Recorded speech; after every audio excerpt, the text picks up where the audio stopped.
अस्सलाम वालेकुम dear students. आज हम चैप्टर स्टार्ट करने जा रहे हैं integration and indefinite integrals. Chapter number 4 है। ये इंटीग्रेशन या एंटी डेरिवेटिव क्या है उसके अबाउट हम बात करेंगे आज। तो इसमें अब ये है कि कुछ रूल्स हैं इंटीग्रेशंस के जो आपको आइडिया होना चाहिए। इससे प्रीवियसली हमने लिमिट क्या होती है उस पर बात की, प्रीवियस चैप्टर जो थे। उसके बाद फिर हम लोगों ने डेरिवेटिव पे बात की। अब हम इंटीग्रेशन यानी एंटी डेरिवेटिव पे बात करने जा रहे हैं। इसमें रूल्स ऑफ इंटीग्रेशन जो है उसमें कुछ कॉमन रूल्स हैं जो हमें आइडिया होना चाहिए। ये एक बिल्कुल लिमिट की तरह मैच करते हुए हैं।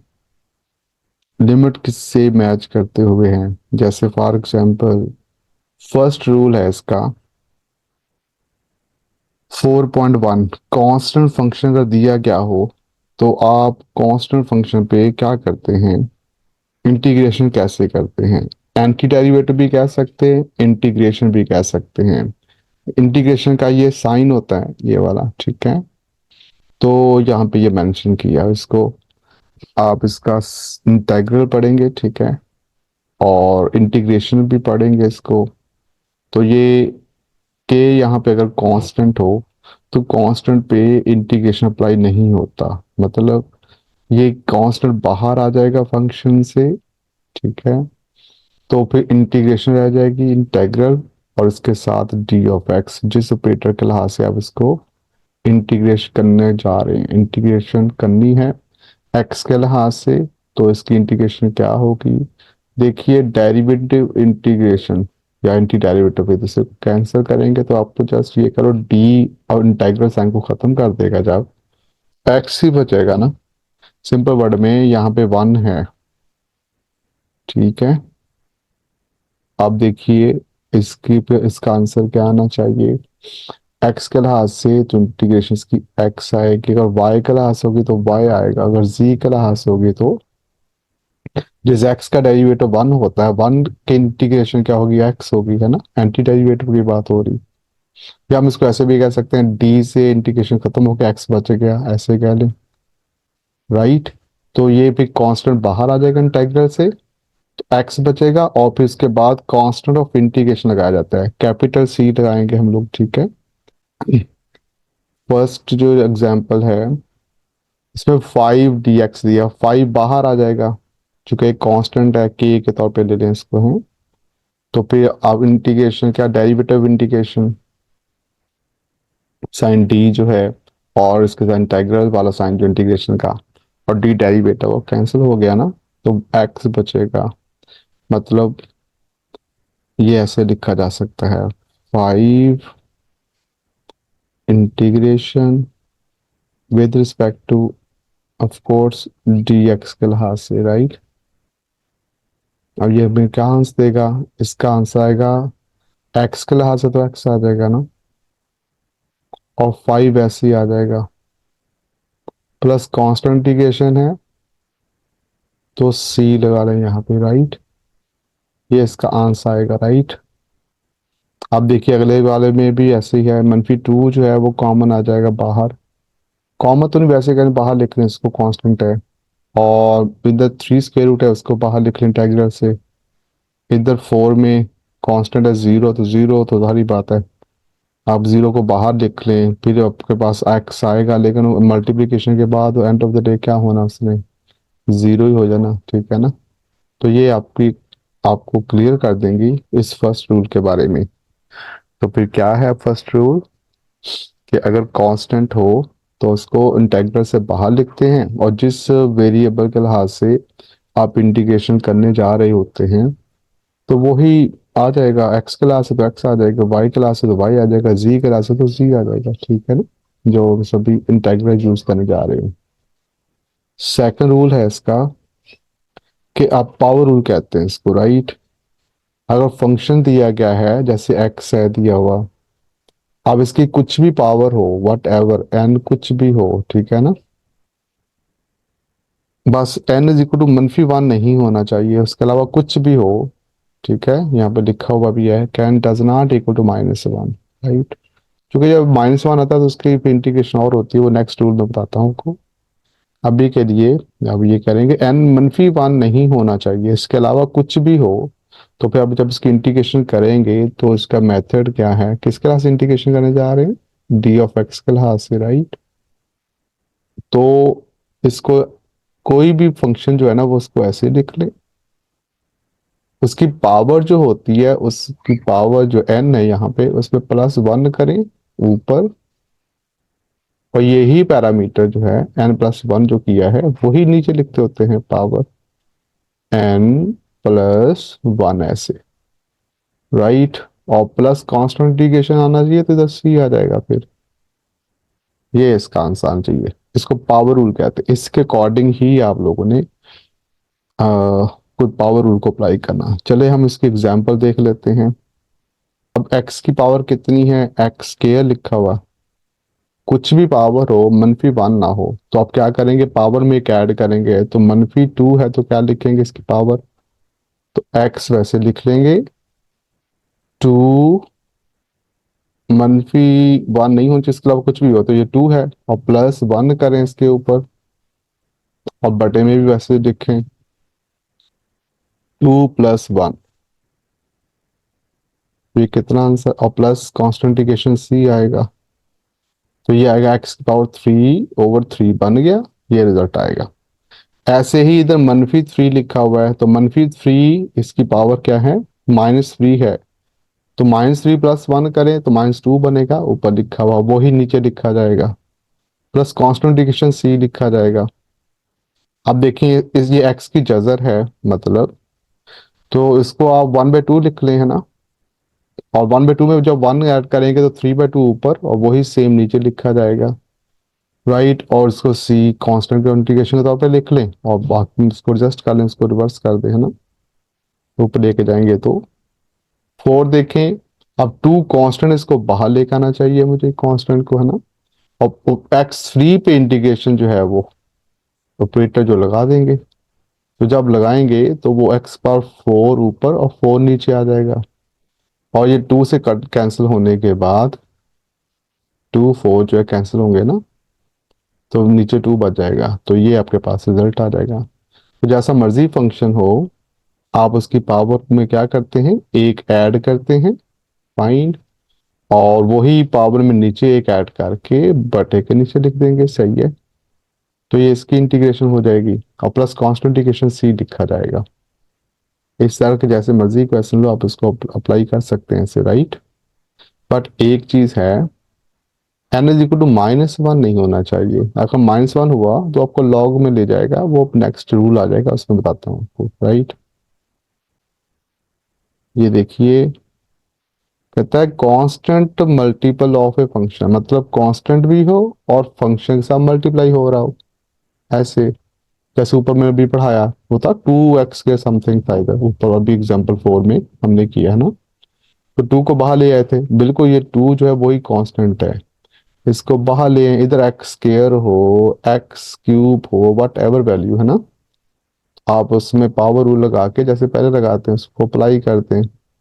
अब देखिए इसमें एक बात और है, जब उसको बाहर लिखेंगे तो ये क्या आएगा, इसका आंसर इसका x²2 आएगा ना, यस, प्लस कॉन्स्टेंटिकेशन लगा लें। अब ये कॉन्स्टेंटिकेशन लगाना, इसमें c1 लगाया, फिर 2 से जब अंदर मल्टीप्लाई करेगा तो इससे जब मल्टीप्लाई होगा तो x² बच जाएगा, इधर 2c1 आएगा। अब c1 कांस्टेंट ही है तो हम इसको अनदर कांस्टेंट से रिप्लेस कर देते हैं, इसको c लिख लेते हैं, तो कांस्टेंट ही होता है। तो बेस्ट यही होता है कि आप इसमें ना ही जाएं, ठीक है ना। क्या करें, आप सिंपल ये करें कि आपने इसको जब इंटीग्रेशन करना तो कैसे करना चाहिए, देखिए 2 बाहर आ गया, फाइन, अंदर क्या आया, x2 ऊपर और 2 ही नीचे आ गया, ठीक है, पावर ऐड कर दी, प्लस कांस्टेंट इंटीग्रेशन को c लिख लें, बस बात खत्म। अब 2 से 2 कैंसिल हो जाएगा, देखिए अब डायरेक्ट इस आंसर पे पहुंच गए ना। कोई जरूरी नहीं है कि 2 बाहर लिखे c1 पहले कांस्टेंट लगाएं, फिर इसको 2c1 करें, फिर उसको c का नाम दें। आप डायरेक्ट क्या करें, अब इसको सेपरेटली लिख लें, और बाकी जो कॉन्स्टेंटिकेशन है वो बाद में लगा दें, ठीक है ना। तो देखिए आपका डायरेक्ट आंसर आ जाएगा, राइट। और ऐसे ही अगर सम या डिफरेंस हो तो वो जैसे लिमिट्स में हमने अप्लाई किया था अलग अलग करके, ऐसे ही जो है डेरिवेटिव में भी हम अलग अलग अप्लाई किया था। अब इंटीग्रेशन को भी हम अलग अलग ही अप्लाई करेंगे। फॉर एग्जांपल फंक्शन एक एफ ऑफ एक्स है, दूसरा जी ऑफ एक्स। अब इसमें प्लस वाला हो या माइनस वाला, मतलब सम के मीनिंग में हो या डिफरेंस के सेंस में हो, तो फिर दोनों सूरतों में आप F of x D x के लिए अलग इंटीग्रेशन करेंगे और जी ऑफ एक्स के लिए दरमियान में प्लस या डिफरेंस जौन सा मर्जी साइन है आप उसके अकॉर्डिंग एडजस्ट कर दें। अलग अलग अप्लाई होंगे, जैसे लिमिट अप्लाई की थी हम लोगों ने या जैसे हमने डेरिवेटिव लिया था उसी के अकॉर्डिंग। इसकी एग्जांपल देख लीजिए नेक्स्ट।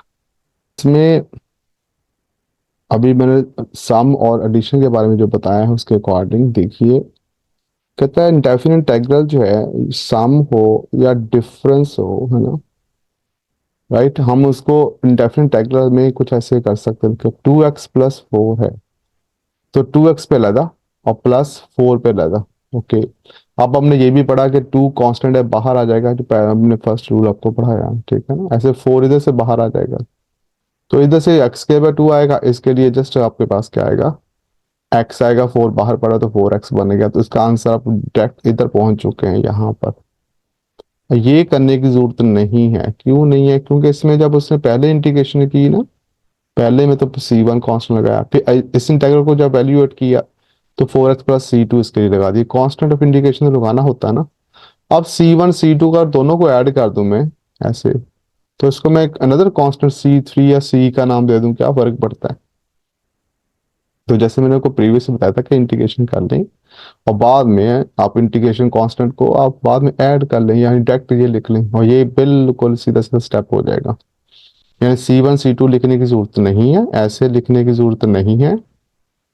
क्या करें, आराम से आप इंटीग्रेशन करें और बाद में कांस्टेंट इंटीग्रेशन अप्लाई कर दें। जैसे इधर लिखा भी है, देखें बॉक्स में नोट में, we may write only one constant, हम एक कांस्टेंट लिख सकते हैं instead of writing several. C1 C2 लिखने का फायदा नहीं है, नुकसान भी नहीं वैसे बाय द वे, बट बेहतर यही होता है। कह लो कि फेवरेबल यही रहता है स्टूडेंट्स के लिए। कंफ्यूजन नहीं होती कि आप कांस्टेंट्स को, उनका सम या उनका डिफरेंस भी तो कांस्टेंट ही होगा ना, तो फिर बेहतर आप एक कांस्टेंट लगा लें। तो इसलिए साथ में आपको जो हिंट दे भी दिया, जो मैं आपको बता रहा हूँ, प्रीवियसली भी बताया कि आप लाजमी तौर पे ये करें, इंटीग्रेशन कांस्टेंट एक ही अप्लाई करें। क्योंकि जब हमने एक्सरसाइज करनी है इसमें एक ही C1 C2 का चक्कर नहीं होगा, तो जब नहीं है तो फिर इसमें क्यों जाना, है ना। तो आराम से कांस्टेंट इंटीग्रेशन बाद में अप्लाई कर दें, बार बार C1 C2 ना लिखें, एक दफा ही आंसर में आ जाएगा, ठीक है। इंटीग्रेशन कर लें प्रॉपर वे में, राइट। तो ये था आपका अनदर रूल जो है, डिफरेंस और सम वाला भी हो गया। अब हम आगे बढ़ते हैं। ये देखिए, अगर फंक्शन ऐसा हो आप इजीली इसको हल कर सकते हैं ना, इंटीग्रेशन की हुई है सिंपल वर्ड में। क्योंकि जब इसको आप अप्लाई करेंगे फंक्शंस को, पहले इसका डेरिवेटिव ले लो, ले लिया, वो 6x आ गया, फिर आप इसकी इंटीग्रेशन कर लो, ऐसे हो सकता है ना। तो या फिर इसी तरह नेक्स्ट भी क्वेश्चन है कुछ इस तरह का ही है, आप पहले आप इसकी इंटीग्रेशन कर लो, बाद में डेरिवेटिव अप्लाई कर लो, ठीक है। तो ये एग्जांपल दी हुई है वो ऊपर थ्योरम वाले के लिए। अब बार हम बात करेंगे इस पे, एग्जांपल पे 4.4 पे। देखिए इसमें एक्स लिखा, अब एक्स को मैं चाहूंगा इससे मल्टीप्लाई करना और इसी को फिर नेक्स्ट इसी से अगले वाले से मल्टीप्लाई कर दें। ये इससे मल्टीप्लाई होगा, तो जब मल्टीप्लाई होगा तो कुछ इस तरह से आ जाएगा और ये भी इस तरह का ये पॉइंट आ जाएगा, ठीक है। अब देखिए ये मुकम्मल वैल्यू है, ये हाफ है, तो 3/2 इसकी पावर बन गई, इसकी हाफ नीचे और मुकम्मल ऊपर है इसमें, तो हाफ बचेगी ऊपर, है ना, राइट। तो आपके पास एक फंक्शन जो है ना प्रॉपर सा बन के आगे जाएगा सामने, उसकी आप इंटीग्रेशन कर लेंगे, मल्टीप्लिकेशन से जान छूटेगी आपकी। और एक सिंपल एक्स की पावर 3/2 बन जाएगा, एक एक्स की पावर 1/2 बन जाएगा। देखिए इसको जरा, ये देखें जब इसको इससे मल्टीप्लाई किया, ठीक है ना, इसकी पावर 3/2 इधर बन गया, एक्स की पावर 1/2 इधर बन गया, राइट। इसको जजर को लिख सकते हैं ना ऐसे। अब आराम से क्या करें, इस पे इंटीग्रेशन अप्लाई करें, डी एक्स लिखें साथ में, इंटेग्रल इसके साथ लिखें तो डी एक्स लिख के इनकी इंटीग्रेशन कर दें, राइट। अब 3/2 में क्या करना पड़ेगा, +1 ऊपर, पावर ही नीचे लिखेंगे ना ऐड करके, तो 3/2 +1 ये बन जाएगा 5/2, और ये बन जाएगा 1/2 में जब 1 ऐड करेंगे तो 3/2 ऐड बन जाएगा। जब इसको हल किया 5/2 ऊपर और 5/2 नीचे लिख दिया पावर के हैं, अगेन 3/2 इधर, तो सी आ गया। देखिए अब आराम से इसको फिर सीधा करके लिख लें, रीअरेंज कर लें, तो ये अपना आंसर आ जाएगा। कुछ सम एडिशनल रूल्स इंटीग्रेशन के, इनके प्रूफ वगैरह नहीं चाहिए होते हैं, जस्ट आपने इनके फॉर्मूले माइंड में रखने। अभी आपको बताया था कि एन जो है वो -1 नहीं होना चाहिए ना। अब चूंकि -1 अगर आ जाए तो फिर हम इसको कैसे ट्रीट करेंगे, तो इसका मतलब ये हुआ कि आप इसको एक्स है ना, एक्स की पावर क्या है, -1 है, ठीक। इसको मैं ऐसे लिख सकता हूँ 1/x की फॉर्म में ना, ऐसे 1/x की पावर फॉर्म में। अब देखिए, अब याद कीजिए कि ln x का डेरिवेटिव क्या था, 1/x, और फिर इसकी एंटी डेरिवेटिव क्या होगा, जाहिर बात है 1/x का ln x होगा ना। तो सिंपल वर्ड में एंटी डेरिवेटिव भी बोल रहे हैं, पहले हम डेरिवेटिव ले चुके हैं, अगर डेरिवेटिव को पता है तो उसका रिवर्स कर देना। अब देखिए log ऑफ x का डेरिवेटिव क्या पड़ा था, log ऑफ x हो, इसका डेरिवेटिव था 1/x, फिर x का डेरिवेटिव था फंक्शन का, वो 1 आ गया था x के लिहाज से, राइट। तो 1/x। अब आप क्या करें, अब आप ये करें 1/x की इंटीग्रेशन, फिर सारी बात है ln x आएगी ना, तो इसलिए ये ln x आएगी, ठीक है। और प्लस यानी इसको इसको ऐसे लिख सकते हैं जैसे मैंने लिखा, राइट, ऐसे, और उसकी इंटीग्रेशन यहाँ पे अप्लाई हो जाएगी इस तरह से, ठीक है, ऐसे। तो हम इसको इस फॉर्म में लिख सकते हैं ना, log x फॉर्म में। तो इसका मतलब ये हुआ कि एसोसिएट विद सेकंड, जो अभी पीछे रूल बता रहे थे ना उसमें, उधर पावर एन, एन की पावर में कुछ भी हो, -1 के अलावा कुछ भी हो, तो उसमें तो ये था ना कि मेथड के हम पावर को ऐड करते हैं ऊपर नीचे, है ना। बट यहाँ पर -1 हो तो फिर उसको लॉग में लिखते हैं, ठीक है, ये मेक श्योर करें, बहुत इंपॉर्टेंट है लॉगरिथम के लिहाज से। एक रूल है, अब बार बार ये इसका इस्तेमाल होगा कहीं ना कहीं क्वेश्चंस के अंदर, तो देखिएगा जरूर। हम डायरेक्ट लिखेंगे, ठीक है ना, कि ये 1/x है तो इसकी इंटीग्रेशन आएगी log ऑफ x, जैसे log ऑफ x होता है उसका डायरेक्ट हम करें तो डेरिवेटिव क्या बना, 1/x, इसी इसका रिवर्स करना पड़ेगा, ठीक है। एंटी डेरिवेटिव की बात हो रही। जो आपका रूल है जिसके नेक्स्ट 4 पॉइंट, ये देखें, ई की पावर एक्सपेंशन की पावर डेरिवेटिव, आपको पता है एक्सपेंशन में अगर ई की पावर एक्स लिखा हो, उसका डेरिवेटिव यही था, अगेन इंटीग्रेशन भी यही होती है, मतलब एज इट इज, ठीक है, प्लस कॉन्स्टेंट सी। और जब आप ये होता है एक्सपेंशन की पावर एक्स हो है, लेकिन जब कोई कांस्टेंट हो, ए की पावर एक्स हो, तो वो एक बार एक्स ओवर ln ए बनता है, ठीक है। ये ऐसी है जैसे डेरिवेटिव लेते होते हैं, ए की पावर अगर एक्स हो, इसका डेरिवेटिव क्या होता है, ए की पावर एक्स का ए की पावर एक्स ही होना चाहिए, साथ में ln ए भी होता है, ठीक है ना, ऐसे। अब अगर ई की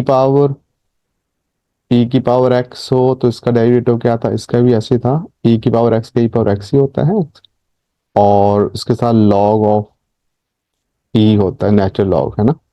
और ये 1 के बराबर होता है इसलिए हम इसको लिखते नहीं है, ये 1 के बराबर होता है इसलिए हम इसको लिखते नहीं है, तो ln ई 1 के बराबर, तो ln ई, वो उसको 1 का, इस ln ए सारी बात है, इसकी बेटर वैल्यू तो होगी सही ना, ये यहाँ पे कांस्टेंट है, कोई भी हो सकता है, इसलिए ये तो होगा डेरिवेटिव ना।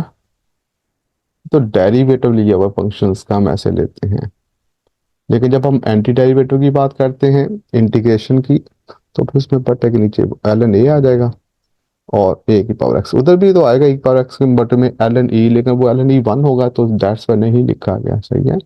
तो बड़े इंपॉर्टेंट फॉर्मूले हैं ये, रूल भी कह सकते हैं इसको, है, मेक श्योर करें आपको आते हो भाई। इस तरह फंक्शन है, फंक्शन का अगर डेरिवेटिव पड़ा हो तो वो पावर रूल लगता है, वो वही प्रीवियस टू से ही लिंक है, ये बिल्कुल है।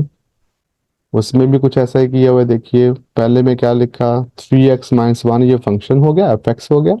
और देखो 3x-1 का डेरिवेटिव है 3x का, क्या होना चाहिए 3 होना चाहिए, x का 1 हो गया और 1 का 0 है ना, -1 का। तो इसका मतलब ये हो कि ये फंक्शन जो लिखा है इसका आगे डेरिवेटिव पड़ा हुआ है dx के साथ। अगर ऐसा हो जाए तो हम क्या करते हैं, हम पावर ऐड करते हैं, पावर रूल लगाते हैं, यानी जो भी इसकी पावर हो, फंक्शन की पावर अब इसमें क्या है, 3x-1, इसकी पावर कितनी है, इसकी पावर 1 है, सिंपल। अब इसमें 1 ऐड कर लें पावर में, जो आपने ऊपर लिखा है पावर बना के ऐसे ही नीचे लिखेंगे, नीचे भी तो 1+1 आएगा ना, कुछ इस तरह से। और plus constant integration, constant integration क्या चाहिए, वो c चाहिए, वो लगा ले, ये इसका आंसर होगा, राइट। ये देखें, ओके, ये हमारे पास आ चुका। तो ये वैसे ही है, आई मीन जैसे था फॉर एग्जांपल x की पावर n था। आप जरा गौर कीजिएगा, इधर अगर dx लिखा हो, इधर इंटीग्रेशन लिखा हो, तो हमने इस पर पावर रूल लगाया। अब देखो x का डेरिवेटिव क्या होता है, 1 होता है। तो देखो इधर 1 तो है मौजूद, अगर तो नजर नहीं आ रहा, लेकिन 1 तो है ना, तो फिर हम इस पे पावर रूल लगा चुके हैं ना। तो यही कुछ इधर है, जो इधर पड़ा है फंक्शन यहाँ पे, इसका डेरिवेटिव क्या, 3x का 3 है, 3x-1 का 3 है, तो ये देखो पड़ा ब्रैकेट में, तो फिर वही कुछ है इधर। इधर चूंकि x की बात करते हैं, पावर रूल सिंपल डिफाइन कर देते हैं, लेकिन है यही कुछ, यानी इधर भी तो x का डेरिवेटिव 1 दिया हुआ ही है। दैट्स वाई हमने इसी मैकेनिज्म को अडॉप्ट करके हमने फॉर्मूला लगा दिया इस पे, ठीक है ना, पावर रूल जो है। अब देखिए इसके अंदर, अब इसके अंदर से क्या चाहिए था आपको, इस फंक्शन में टू, टू नहीं है, आई मीन ये इसका डेरिवेटिव क्या आएगा, 2 आएगा ना, 4 का तो 0 हो गया, 2x का 2 आना चाहिए, तो यहाँ पे dx के साथ 2 आना चाहिए। अगर 2 हो तो बात बनती है, तो मैं ये करता हूँ, 1/2 जो है, 1/2 जो है मैं बाहर लिख लेता हूँ, और 2 से जो है डिवाइड करके मल्टीप्लाई कर सकता हूँ ना, ऐसे कर सकता हूँ, इजी हो जाएगा मेरे लिए, है ना। तो फिर इसको तो 2 में, तो इसके साथ dx के साथ लिख देता हूँ, और 1/2 बाहर लिख लेता हूँ, तो 1/2 बाहर आके बाकी सारा फंक्शन यही आ जाएगा, और इसकी पावर रूल के अकॉर्डिंग जो है ना वो इंटीग्रेशन कर दें तो इजीली हो जाएगा। ये देखिए जैसे मैंने आपको अभी बताया, ये देखें, 2 से मल्टीप्लाई किया, इधर आप लिख दिया, और 2 से डिवाइड कर दिया। क्योंकि हमें पता है इस फंक्शन का डेरिवेटिव क्या होना चाहिए, इसका 2 होना चाहिए। 2x का, x का 1 आ गया, प्लस 4 का 0 आ गया, तो आपके पास तो एंड ऑफ द डे क्या आंसर आना चाहिए था, 2 होना चाहिए था ना डेरिवेटिव। तो 2 चाहिए था, यानी इसका डेरिवेटिव 2 चाहिए पावर से, तो इसलिए 2 अपने पास से लगाना। अब अपने पास से मल्टीप्लाई किया तो डिवाइड भी तो करना पड़ेगा ना, तो इसलिए डिवाइड भी करना पड़ेगा।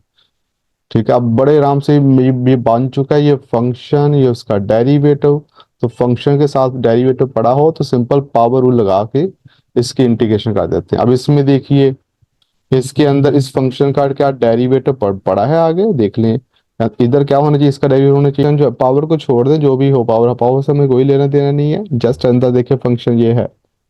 अब इसका डेरिवेटिव क्या होना चाहिए, एक्स स्क्वायर का 2x होना चाहिए, ठीक है, और -2x का 2 होना चाहिए। क्या 2x-2 है, इधर तो नहीं है, इधर तो x-1 है, तो अगर मैं इधर से 2 बाहर से लगा लूं ऐसे, और 1/2 से डिवाइड कर लूं, देखिए कितना इजी हो गया। अब ये फंक्शन का डेरिवेटिव आगे पड़ा हुआ है, क्योंकि 2 को जब अंदर जरूर दूंगा तो 2x-2 बन जाएगा, तो यही ये बन जाएगा। अब इस फंक्शन का डेरिवेटिव आगे आ चुका, तो पावर रूल लगा सकते हैं ना, तो लगा दें। अब फंक्शन की पावर जो भी होगी उसमें वो उसको हम n का नाम देंगे ना, और उसमें +1 करेंगे, फिर वही कुछ जो है वो बटे के नीचे लिख देंगे। तो फंक्शन ये पड़ा जी, इसका डेरिवेटिव ये पड़ा हुआ है, ठीक है।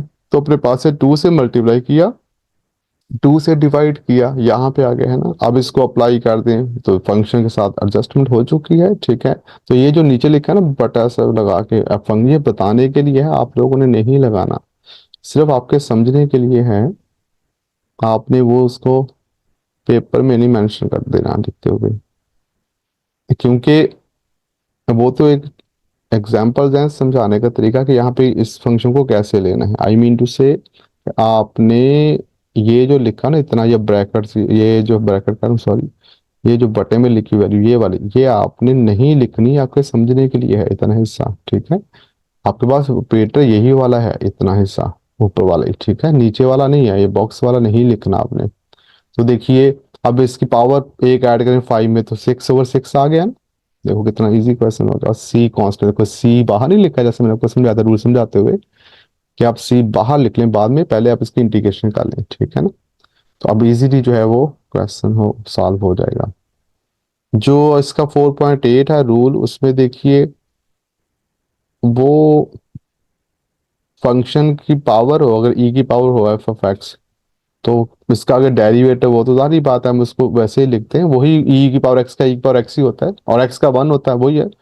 फंक ई इसकी पावर देखो एफ ऑफ एक्स, क्या एफ ऑफ एक्स का डेरिवेटिव पड़ा है, ये पड़ा है एफ प्राइम एक्स, है ना। तो दैट्स वाई, तो ई की पावर एक्स का मैंने आपको बताया था ना, ई की पावर एक्स का डेरिवेटिव भी वही होता है, इंटीग्रेशन भी वही होता है। क्यों इंटीग्रेशन वही होनी है अभी, क्योंकि एक्स का ये एक्स है, एक्स का डेरिवेटिव डी एक्स के साथ इधर अगर डी एक्स ऐसे लिखा गया हो तो जाहिर बात यार 1 तो है, एक्स का डेरिवेटिव क्या चाहिए, 1 चाहिए ना, पावर का डेरिवेटिव है, यस है। तो फिर इसकी इंटीग्रेशन क्या आनी, इसकी इंटीग्रेशन जारी बात ई की पावर एक्स ही आनी है, प्लस कांस्टेंट इंटीग्रेशन उसको सी बोल लेते हैं, ठीक है ना। तो यही आएगा, तो देखिए वही कुछ लिखा हुआ है। तो मतलब जो ई की पावर जो भी फंक्शन होगा ना एफ ऑफ एक्स ऊपर लिखे, और उस एफ ऑफ एक्स का डेरिवेटिव एफ प्राइम एक्स पड़ा है या डेरिवेटिव पड़ा है, तो दैट्स मीन ये कोई इशू नहीं है, हैं आप इसको लिख सकते हैं ऐसे। ई पर एक्स की पावर ई पर एक्स ही होता है। अब एक्स को मैं फंक्शन एफ एक्स बोल देता हूँ, तो ई पर एफ एक्स है तो ई पर एक्स एक्स ही आएगा इसका आंसर है। इसके एग्जाम्पल देख लें आपको और क्लियर हो जाएगा। ये पॉइंट देखिए 4 पॉइंट जो 4.6 है उसके हिसाब से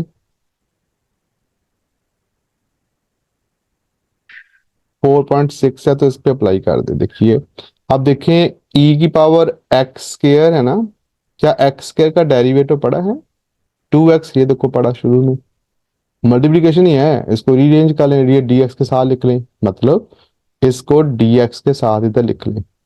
तो उसको ऐसे लिख सकते हैं, ये देखिए ये लिख दिया ई पावर एक्स स्क्वायर 2x, क्या एक्स स्क्वायर का डेरिवेटिव पड़ा है 2x, यस ये पड़ा है। तो फिर ई पावर एक्स का ई पावर एक्स ही आना, मतलब जो एक्स स्क्वायर है वो एक्स स्क्वायर ही आएगा, फंक्शन जो है वो ऐसे ही आएगा, प्लस कांस्टेंट इंटीग्रेशन आएगा। अब देखिए ई पावर 3x, क्या 3x का डेरिवेटिव है, 3x का डेरिवेटिव क्या होना चाहिए, 3 होना चाहिए dx के साथ, या dx से पहले लिखा हुआ ई की पावर 3x, क्या आपके पास 3 पड़ा है, ये 3 इधर होना चाहिए ना, नहीं है तो 1/3 यानी 3 से मल्टीप्लाई करो और 3 से डिवाइड कर दो। देखो 3 से मल्टीप्लाई मल्टीप्लाई किया है dx के साथ और डिवाइड कर दिया मैंने बाहर, ठीक है ना। अब देखो बड़े आराम से फंक्शन बन चुका है, पावर का डेरिवेटिव पड़ा, यस, तो फिर यही इसकी इंटीग्रेशन होनी है, तो ई पर 3x ही आ गया और 1/3 पहले से पड़ा था वो एज इट इज रहने दें, और प्लस कांस्टेंट इंटीग्रेशन सी लिख लें, ऐसे बनेगा। ये देखिए आंसर पे पहुंच गए हम लोग, ठीक है। तो बुक्स पे कुछ ज्यादा डिटेल से कोई कोई पॉइंट किया होता है जो कि आप केमिस्ट्री वाले स्टूडेंट्स हो, मैथमेटिक्स और केमिस्ट के लिए हम बुक डिस्कस कर रहे हैं। डॉक्टर इमरान चौधरी साहब हैं और डॉक्टर नुमान खालिद साहब हैं, राइट, और साथ में डॉक्टर इम्तियाज वसीम साहब हैं। इनकी बुक से हम लोग जो हैं इस चैप्टर को डिस्कस कर रहे हैं, तो दैट्स वाई यहाँ पे एक एक पॉइंट क्लियर किया हुआ है, और आप हैं भी केमिस्ट्री के स्टूडेंट्स, तो इसलिए इतनी डिटेल जो है ना वो आपके लिए फायदेमंद है, बट आप इनको इन पॉइंट्स को छोड़ सकते हैं, जो मेन है वो तो आने चाहिए, सारी बात है। जो ज़्यादा डीप यानी माइनर भी है वो आप अगर आपको समझ आ जाए तो वेल एंड गुड, फिर आप जैसे जैसे आप आगे बढ़ेंगे ना तो ये स्टेप्स जो है ना, जो कांस्टेंट C1 C2 इस तक छोटे छोटे स्टेप में ये आप इग्नोर कर सकते हैं, ठीक है। ऐसे ही अगर फंक्शन हो बटे के नीचे और ऊपर इसका डेरिवेटिव मौजूद हो, यानी एफ ऑफ एक्स इसका डेरिवेटिव ऊपर मेंशन हो, तो ये लॉगरिथम में ले जाता है हमें, ठीक है, राइट। अब देखिए मैंने आपको एक एग्जांपल दी थी, मैंने कहा था 1 ओवर अगर एक्स हो, अगर आपको याद हो, तो मैंने क्या कहा था इसको, मैंने कहा था इसको लॉग ऑफ एक्स लिख सकते हैं इसकी जब इंटीग्रेशन करेंगे ऐसे। तो देखिए एक्स का डेरिवेटिव क्या होता है, एक्स के लिहाज से 1 नहीं होता, इंटीग्रेशन तो जारी पता डी एक्स ही रहेगी ना। तो देखिए एल एन एक्स नहीं लिखा, प्लस कांस्टेंट इंटीग्रेशन क्या लिखा सी, अभी पीछे पढ़ के आए हम लोग, है ना, राइट। अब इधर भी तो वही कुछ है, देखिए ये तो एक्स है ना, तो अब एफ एक्स को हम क्या नाम देंगे, बटे नीचे एक्स। क्या एक्स का डेरिवेटिव ऊपर पड़ा है?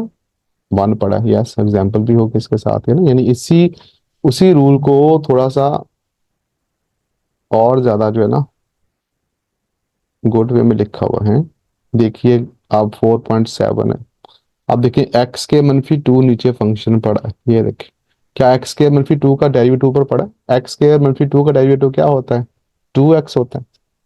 कैसे? एक्स के का 2x का 2 का 0 आ गया ना। तो फंक्शन का नीचे फंक्शन पड़ा है।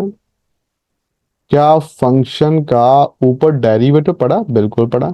हमने अभी चेक कर लिया ना। तो ये लॉगरिथम में लिखा जा सकता है, यानी लॉग ऑफ एफ ऑफ लिख सकते हैं ऐसे जैसे ये लिखा हुआ। तो ये क्या आएगा इसका? शाबाश, इसका सिंपल लिखा जाएगा ln एक्स स्क्र -2, और साथ में कांस्टेंट इंटीग्रेशन क्या आएगा? c आ जाएगा। वेरी सिंपल वर्ड में, ठीक है। अब इसको देख लें, क्या नीचे वाले फंक्शन है ना ये, एक्स के ऊपर क्या होना चाहिए? 3x के ऊपर लिखा हुआ तो है। 2x का क्या होना चाहिए? 2, तो मतलब नीचे वाले फंक्शन का डेरिवेटिव पड़ा है ऊपर। तो इसका इसकी इंटीग्रेशन क्या आएगी? शाबाश, इसकी इंटीग्रेशन आएगी लॉग ऑफ ये पूरी वैल्यू जो कि नीचे है x³ प्लस 2x प्लस 6 और प्लस कांस्टेंट इंटीग्रेशन। लॉगरिथम में नहीं, सी कांस्टेंट लिखना है, इधर को अलग करके लिखना है। देखें, दोनों क्वेश्चन हो चुके। चलें इस नीचे वाले का देखें, इसका देख लें, थर्ड पॉइंट का। 4x के मनफी 4x प्लस 10, इसका डेरिवेटिव क्या पड़ा? 4x का नहीं पड़ा, इसको बना लेते हैं। x है लेकिन कुछ वैल्यू में कमी है, तो प्लस मनफी में कुछ डिफरेंस आ रहा है ना, लाइक इसका आना चाहिए 8x से ऊपर, तो 8 नजर नहीं आ रहा। और इधर 8x का 8, तो यानी 8 से मल्टीप्लाई करें, 8 से डिवाइड करें, तो हमारी बात बनती है। यानी हम जो चाहते हैं वो हमें फंक्शन जो नीचे है उसका डेरिवेटिव ऊपर मिल जाएगा। तो फिर हम जो नीचे लिखा हुआ है डिनोमिनेटर में, आप उसको लॉग के साथ नेचुरल लॉग के साथ मेंशन करके, तो वो इसका आंसर आ जाएगा। देखिए, ये मैंने सारे पॉइंट्स बोल दिए। क्या ये ऐसे ही किए हुए हैं? वेरीफाई भी कर लेते हैं।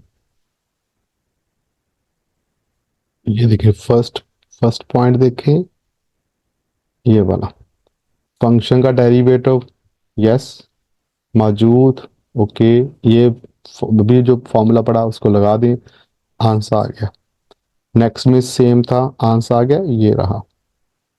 इसके अंदर किसकी कमी है? अभी इसके अंदर 8 की कमी है। देखो 8x - 8 होना चाहिए, अब यहाँ पे नहीं है। मैं क्या करता हूँ? 8 से मल्टीप्लाई करता हूँ इस वैल्यू को, और 1/8 में बाहर लिख देता हूँ।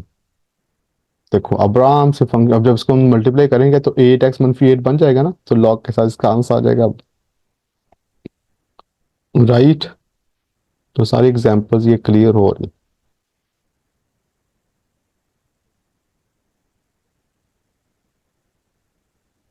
ये देख लें, 8 से मल्टीप्लाई किया, डिवाइड किया, भाई डिवाइड के बाहर आएगा, आपका रिजल्ट आ जाएगा। जो 10 है वो भी इसी एक्सपेंशन के साथ फंक्शन दिया गया, तो उनको अलग अलग करके और उसको अप्लाई किया जा सकता है, ठीक है। एग्जाम्पल से आपको क्लियर हो जाएगा। ये देखो, ये जैसे फंक्शन लिखा गया है, एक्सपेंशन फंक्शन दिया हुआ है, फिर ये फंक्शन दिया है, तो आप इसको अप्लाई कर सकते हैं, एडजस्ट कर सकते हैं, बिल्कुल ठीक है। क्योंकि इसको ब्रेक करके लिखना चाहते हैं, तो आप 3 को 4 - 1 कर लें, फिर इनको इनको अलग अलग कर लें, सही है। 4x प्लस, चूंकि बटन में तो सेम ही है ना, तो वो ऐसे लिखा जा सकता है। पार्शियल फ्रैक्शन वगैरह भी कहते हैं ना उसको, छोटी क्लास में पढ़ा होगा आपने। तो ये आपके पास वैल्यू आ जाएगी, इसको आप बड़े आराम से एडजस्ट कर सकते हैं। राइट, इंटीग्रेशन में अब देखिए, ये वैल्यू जो है ये 1 है, ये नीचे वाली से इससे स्केयर वाली से कट जाएगी ये वाली, तो 1 आ गया ओवर समथिंग, ये नीचे बचेगी एक वैल्यू, दूसरी ऐसी आ गई है। मिस क्लास को इधर ले गए। राइट, फिर देखिए आपको आगे फंक्शन जो है वो ये पड़ा है। क्या इसका डेरिवेटिव पड़ा है? ये देखो, नेक्स्ट मनफी के साथ ये पड़ा हुआ है, ये देखिए। तो आराम से e⁻ax एज इट इज आ जाएगा, और ये फंक्शन इसके साथ भी वैसे लिखा जाएगा, ठीक है। और देन प्लस कांस्टेंट इंटीग्रेशन जो अभी हमने पीछे जो रूल था उसके अकॉर्डिंग एग्जाम्पल एडजस्ट की हुई है। अच्छी एग्जाम्पल है, ध्यान दीजिएगा इस पे, ठीक है। रूल को देख लें और उसके अकॉर्डिंग ही एग्जाम्पल दी हुई है। तो चूंकि ये अब थ्योरी खत्म हो रही है इस एक्सरसाइज की, तो दैट्स वाई ये देखिए, अगर हमारे पास ई की पावर ए एक्स हो और ए एफ ऑफ एक्स हो, ठीक हो गया। तो फिर हम और साथ में प्लस डेरिवेटिव उसका मौजूद हो, तो हम उसको इस फॉर्म में लिख सकते हैं। तो वही लिखा है, राइट।